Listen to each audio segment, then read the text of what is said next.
All right, welcome to the show, Dave. I'm so excited to have Dave McIntyre, who has been the wine columnist, as I told you guys, at the Washington Post for many years.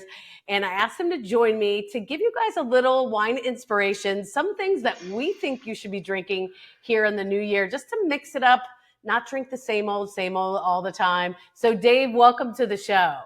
Thank you, Laurie. It's good to see you again. Happy New I Year. know. Happy New Year. Now, I know you had a day job and you retired from that. And I think you're also retiring from the Washington Post as well. So you can go on and do some more independent things. So tell us a little bit about what the future holds for you in 2025. Well, that's true. I kept hearing retirement referred to as the new chapter. So I figured that this was a good time to really start a new chapter and do a dual retirement from my day job and my second job, which was the Washington Post column, which I'd been doing for 16 years. It was a great ride. A wonderful outlet, a wonderful opportunity to write about wine, which of course I love and love writing about, and to share it with people through the column. But it's time to move on. So I Yeah. am now associate wine editor for the Somme Journal, which publishes every 2 months, not every week, which Mhm. will be a good change of pace for me. But I'll be doing a regular column and several feature articles for them. And I'm going to concentrate a little bit more on my blog, Dave McIntyre's Wine Line, which I've done off and on over the years, but I hope to do it a little more regularly now that I will have more time to do that. And who knows, I'm planning to move it over to Substack, which is a very good publishing platform and will help me with the actual logistics because organizing and desktop publishing and formatting and things like that, not my strong suit. Many things to learn in Exactly. 2025. Well, cheers to retirement and doing your own thing. And just before we dive into our wines that we brought for inspiration, I don't know if I know the answer to this, but how did you get bit by the wine bug to start? I mean, I give you so much credit. A weekly column for 16 years, that takes a lot of discipline and dedication and passion, right? To really do that for so long and share that with people. But what inspired you to do that from the very beginning? Well, the very beginning is a long time ago for me. My wife and I discovered a mutual love for wine during early in our marriage back in the late 80s during a trip to California. And we were staying with friends in the Bay Area, and we had an extra day, and they said, "What do you want to do?" And we sort of said, "How about Napa?" So they took us to a few wineries, and we caught the bug. Napa Valley, of course, at that time was not as built up as it is now and not as expensive. You could go to tastings, and most of them were free or for a nominal charge. I remember Oh, the one of the days, the good wineries, old days. yes, one of the wineries we went to was Silver Oak, and we were shocked that their wine cost $25 a bottle. That seemed really expensive.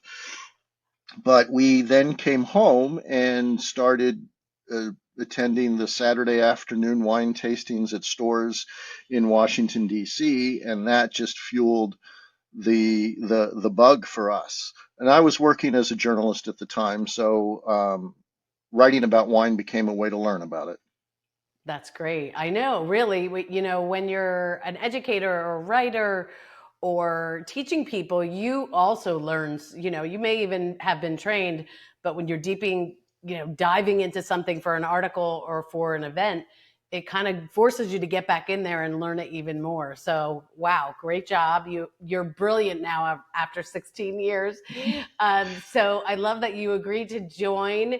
And mine was out of a job in sales, and I had to entertain clients, and I really was solely a beer drinker. I didn't know anything about wine, and anything I had tasted wasn't that great because I really just didn't. I didn't know. I didn't know what to taste, where to go, and then through kind of just learning about it to take clients out and not embarrass myself, I fell in love with it and took a class in Baltimore where I met my husband, who was the chef teaching the class. So that's my little origin story, if you will.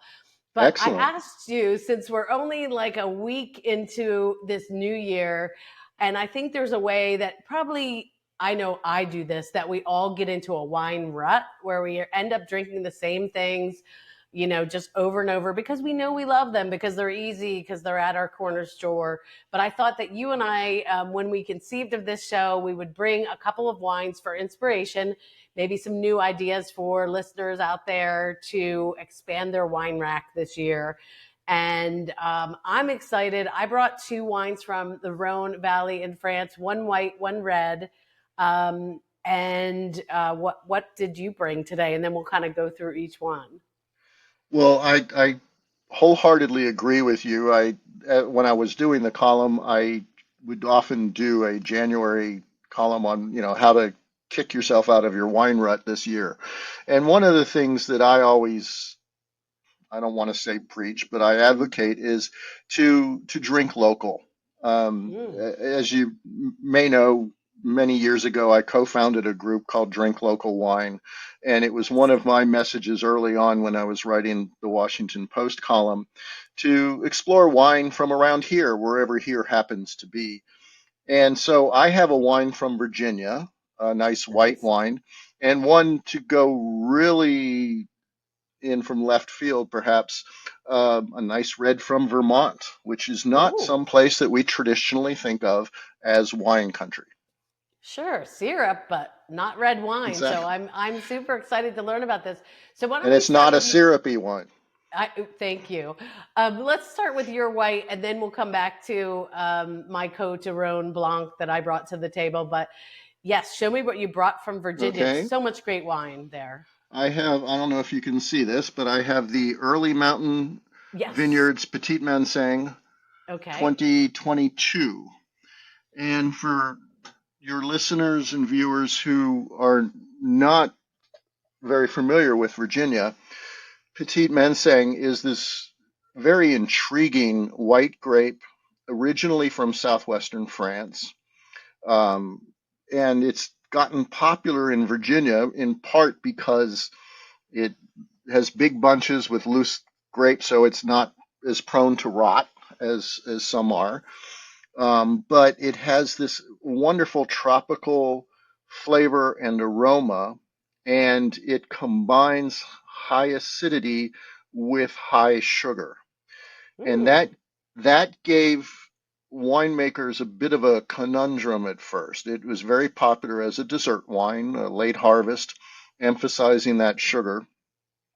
But they figured out recently how to do it in dry style. And this is in probably, I would call it at least an off dry, but it's definitely not really a dessert wine from Early Mountain. And Okay. everybody does it a little bit differently. Some people will blend it into their Viognier, but most are doing it as a standalone variety.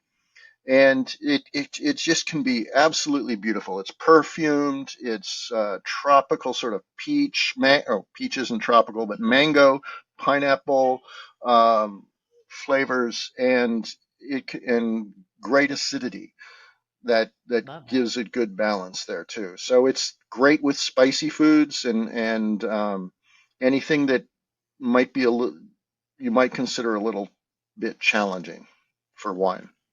I love that as an inspiration because, one of the things I always joke around, if you can't pronounce it, you should be drinking it. Just meaning that, we all, it's so easy to go Chardonnay, Pinot Noir, things that, are so comfortable and are fabulous. Don't get me wrong. You can find those great examples from all over the world, but there are so many more unique and interesting wines out there and great values. I don't know, what your wine will retail for, but um, I love that you brought that. And did I see like a super golden color? Can we see your It is, yeah. for The the the video color folks? Yeah, love that. the color is fairly pronounced, and if you were looking at this and giving it blinds, you might think it had a couple of years on it, but it really doesn't. It has a fairly deep color, and one thing, if people have heard about Virginia, they might think of Viognier, but Viognier has sort of been eclipsed in popularity now by, I guess, consumers as well as winemakers. And Petit Manseng is more the signature white here. Wow. Excuse me. Okay. No, yeah, I know. I've had one of those colds that last for like a month. I don't know what's going around, but I feel fine. But then every now and then I get Yep. a little blowback. No problem. Well, that's great. And I did not know that Viognier had been outplaced by Petit Manseng. So thank you for bringing that to the table. And I'm going to be searching one out. Early Mountain, I hear, is an amazing, beautiful setting, a great winery to visit as well. Have you been there many times or? I've been there several times. The current winemaker is Maya Hood White. She's very talented. The winery was purchased in 2011 by Gene Case, Steve Case, of AOL fame, Mm, and they've done a great job with it. It's a great tasting room where you can taste several wines from around Virginia because they want to promote the state as a whole. great. But Maya does a great job with her Petit Manseng, and her innovation is that she uses something that's akin to a Suss reserve in German wines, where she has a reserve of the lees and parts of other vintages that she'll add back in, and that gives extra depth and character. Great, amazing. All right, and I love the drink local focus that you're bringing us. Next week, I have Keith Morris from Big Cork Vineyards coming on, which is located in Maryland, and we're going to hear his story from Sonoma to Maryland and how he's making that all work and why he was so encouraged to come here and make wine in my home state. So you're also a Maryland resident, I believe, or are you in Yes. Virginia? Okay. Well, I am in Maryland. I grew up in Virginia, so Okay, all right. I'm one of So the the few who crossed the DMV. river. Yes. Okay, perfect. All right. And do you know the relative price point on the petite?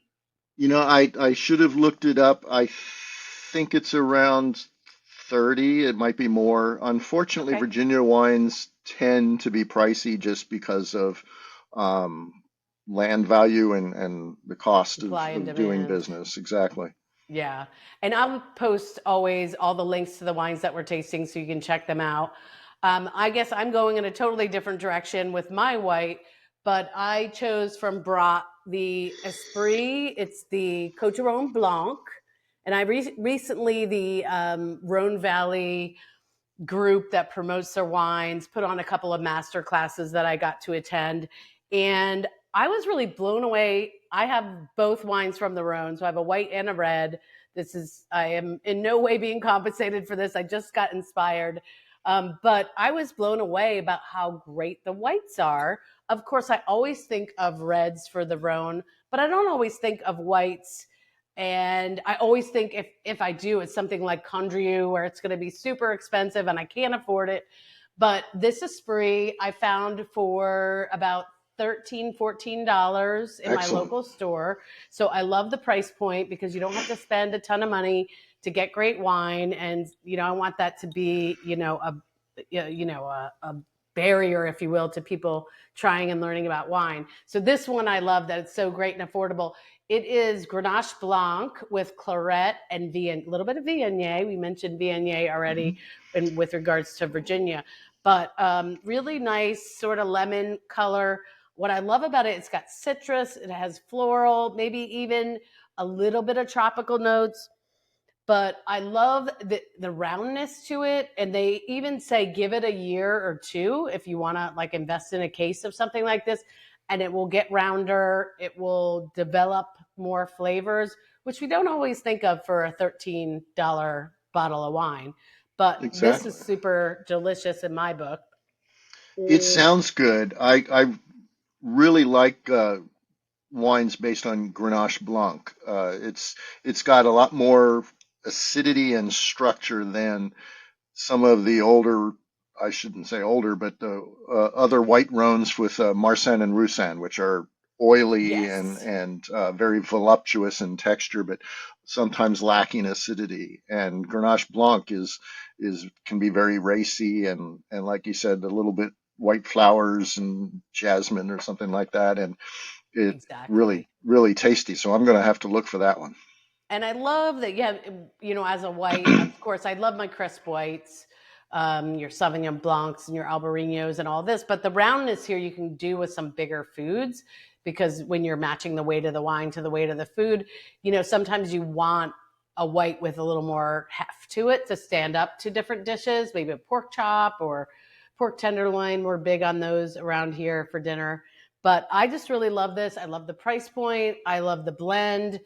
And a lot of the whites of the Southern Rhone are using Grenache Blanc as the anchor. They're all blends, but the percentage, the highest percentage that's required by the AOC or the government that controls wine in France, Grenache Blanc is kind of the anchor here, and so I think that's exciting.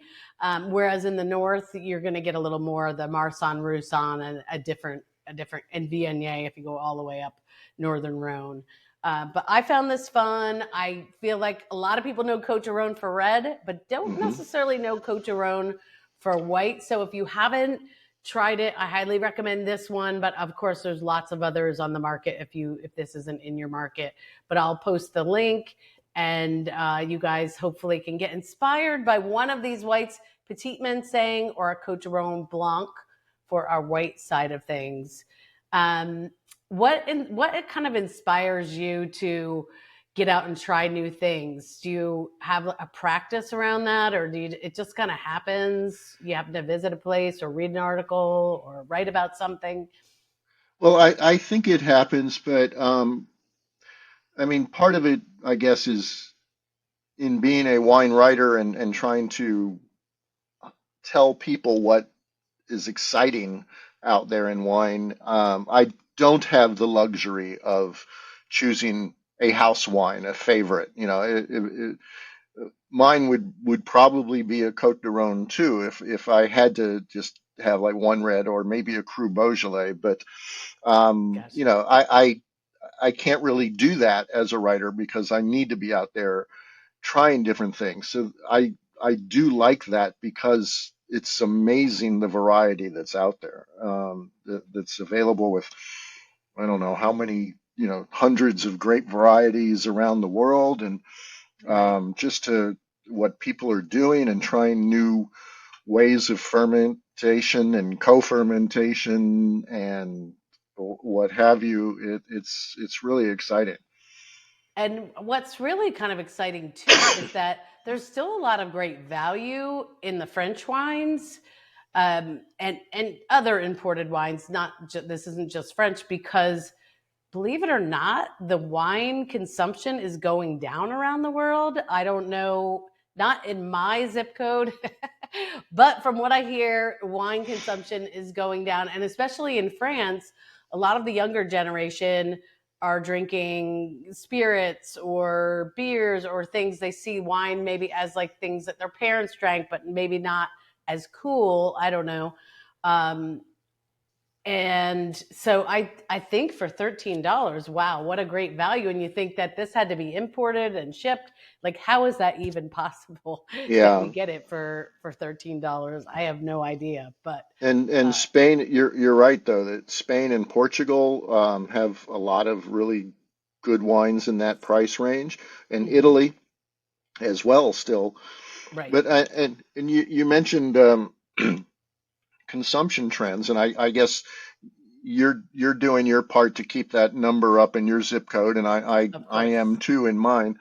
But a lot of people, I think, for a variety of reasons, are uh, changing their consumption habits in different ways. I mean, part of it you mentioned the variety of choices now with the RTD ready to drink cocktails or craft spirits as well as craft beers.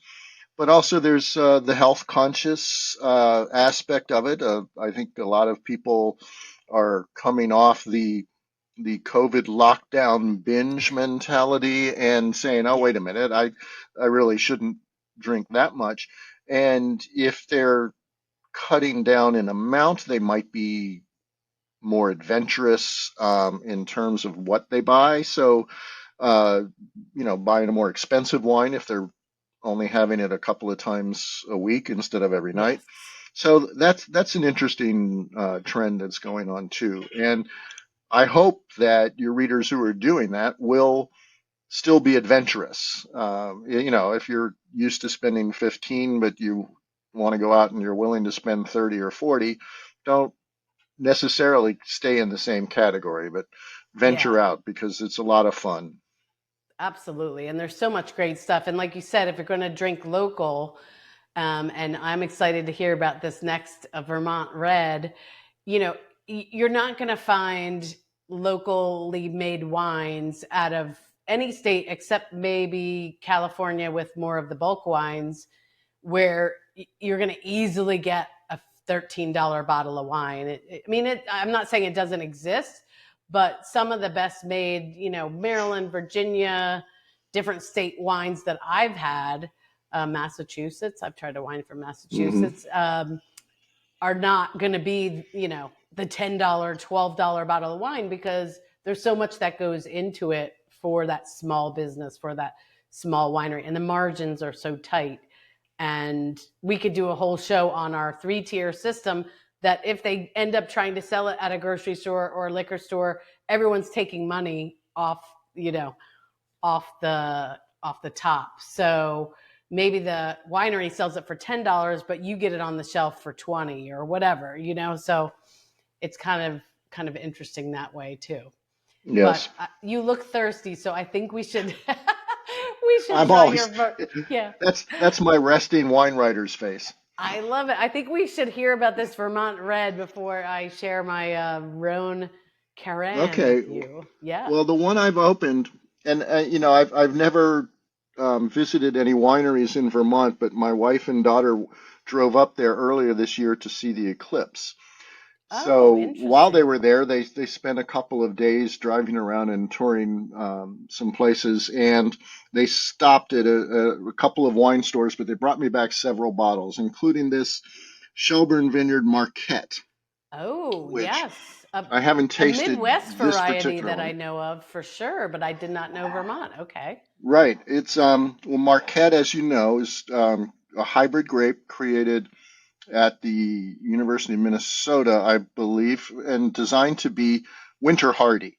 So for northern climates where the winters are really severe and can do damage to especially Vitis vinifera, the European varieties that are more fragile, shall we say. So, but they've been getting some that just have really great flavor too. So, as you can see, the color is not very dense. It's pretty good deep red color, but it's not opaque. I can see through the glass. Um, Okay. A little bit more like a Pinot Noir, sort of lighter in color deal. yeah, um, maybe the red is a little more bright, but that sort of opacity to it.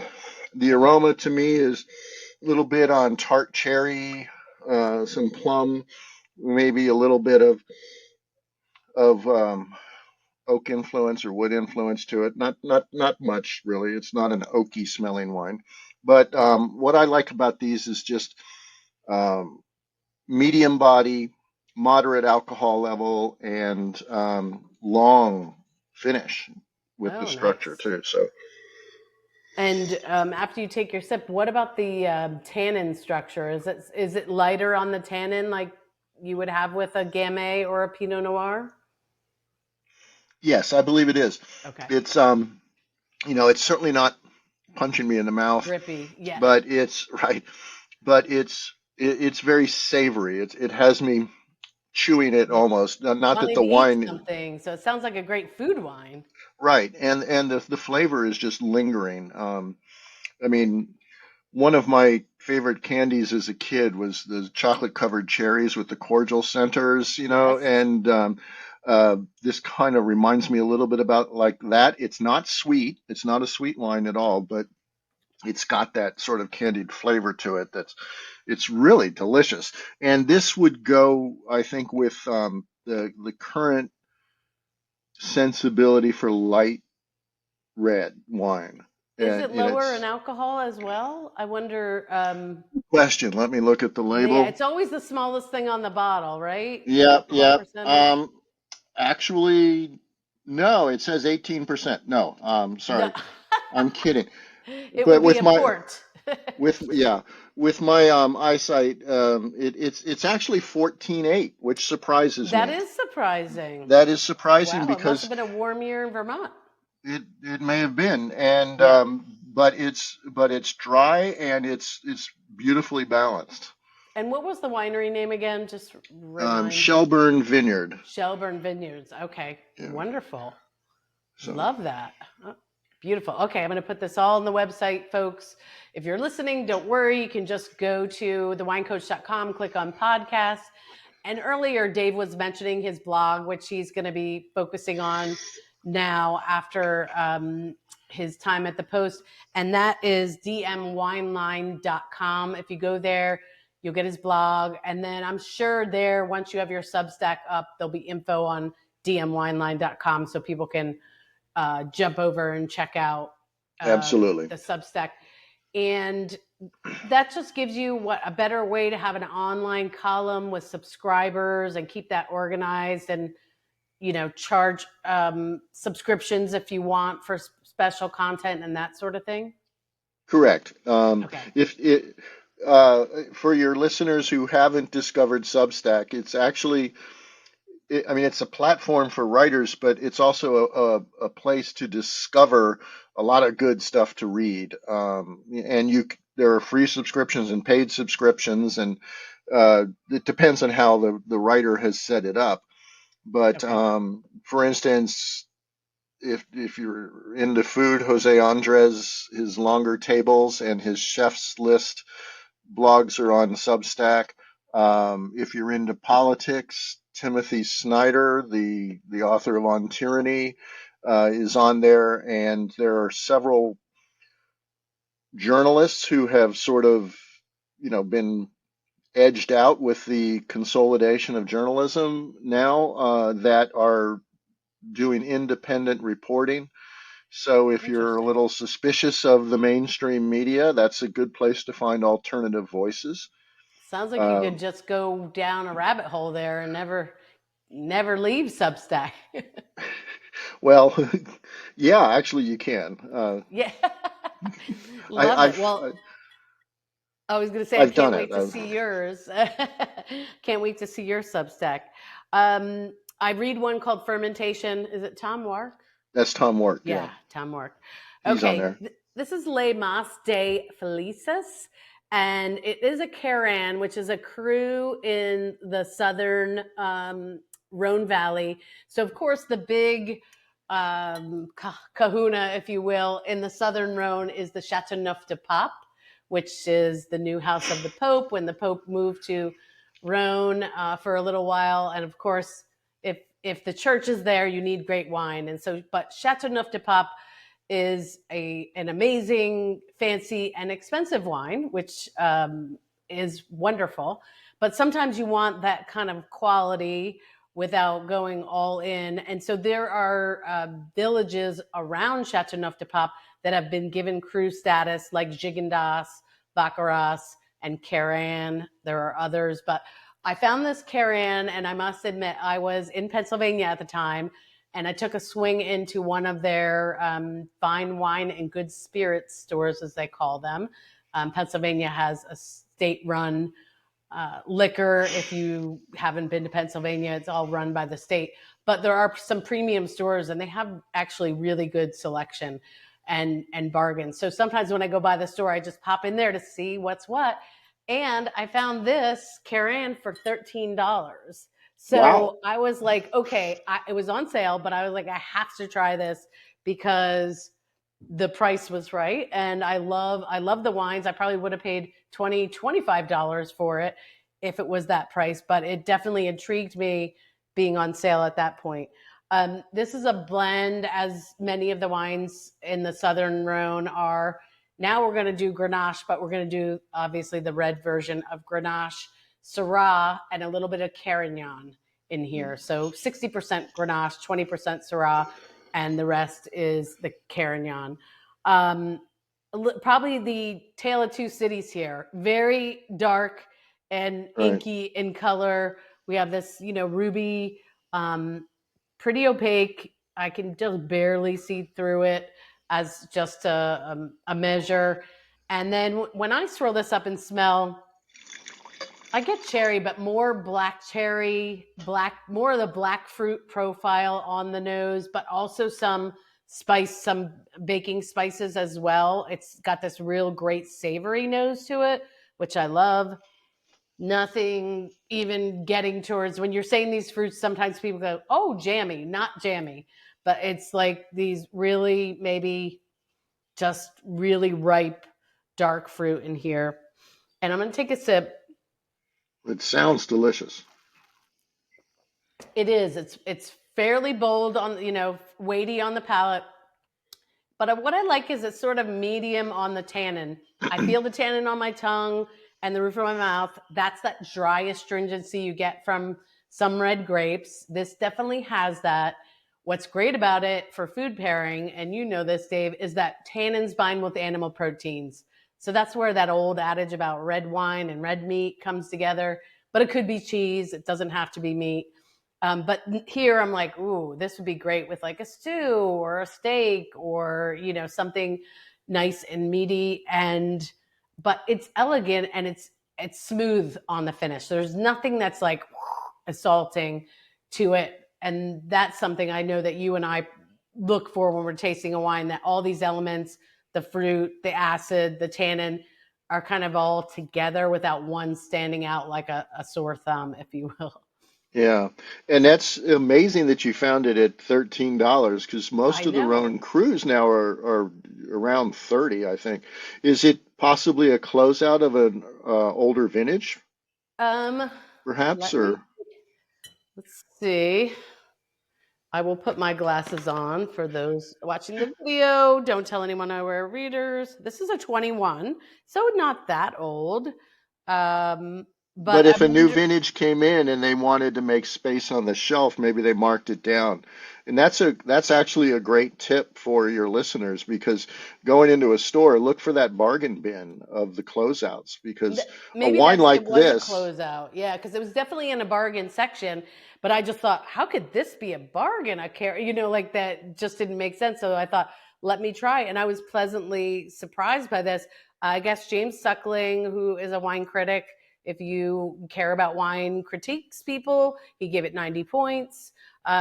He used to write for The Spectator, I believe, and now is doing his own thing as well. He's doing his own thing, Dave.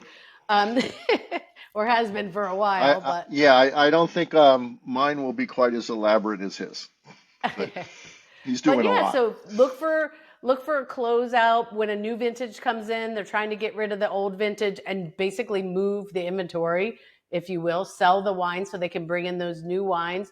And the winery needs to keep moving through. So sometimes you get great bargains that way. And look in different stores, different places. And if once you start to know certain things, you get a feel for what the typical prices are.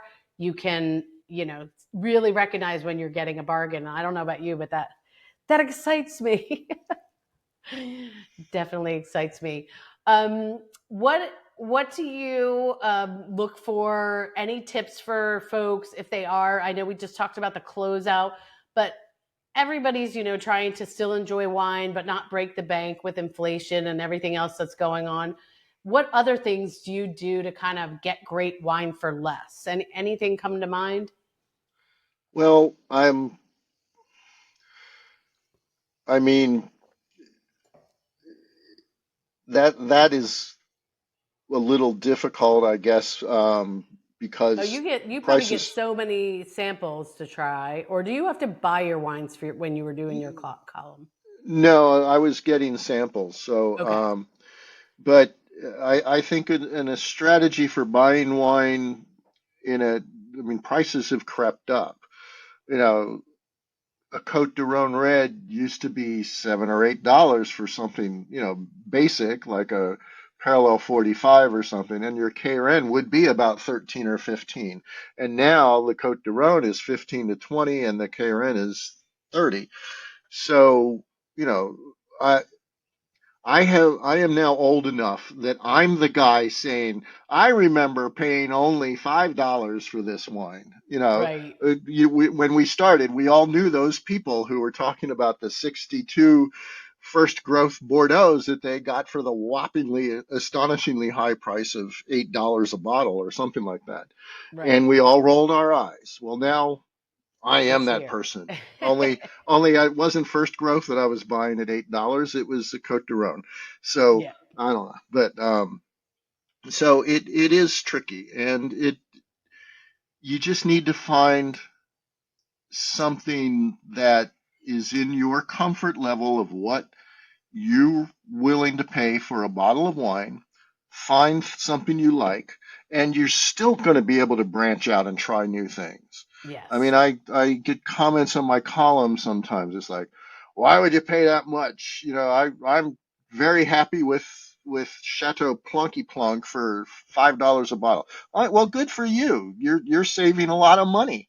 Yeah. uh, Falling in love with wine is very expensive, and but it is very rewarding and fun too. I love that. It absolutely is. And I think we've given great tips like, you know, look for great local producers, go exploring, even there with I'll say it weird grapes like Petit Manseng, And or Marquette. Marquette, right? Regions you never thought of before. I mean, you brought, of course, Vermont was the most surprising to me, but you could even, I love Albarino from Spain, but I found a great one from Uruguay that I love that's really, in a nice price point from Bodega Garzon. So, Hmm. and they have a great Tanat red that we tasted here recently on the show. So I think we've given people a lot of wine inspiration. Dave, I thank you so much for joining me. I know this is such a busy time for you, newly retired and just starting your independent efforts. But everybody go to dmwineline.com. And Dave, Happy New Year. And thank you so much for coming on The Sipping Point. Well, thank you for inviting me, Laurie. It's great to see you again, and Happy New Year to all your viewers and listeners. And let's hope for a wonderful, delicious 2025. I love that. Cheers, Dave.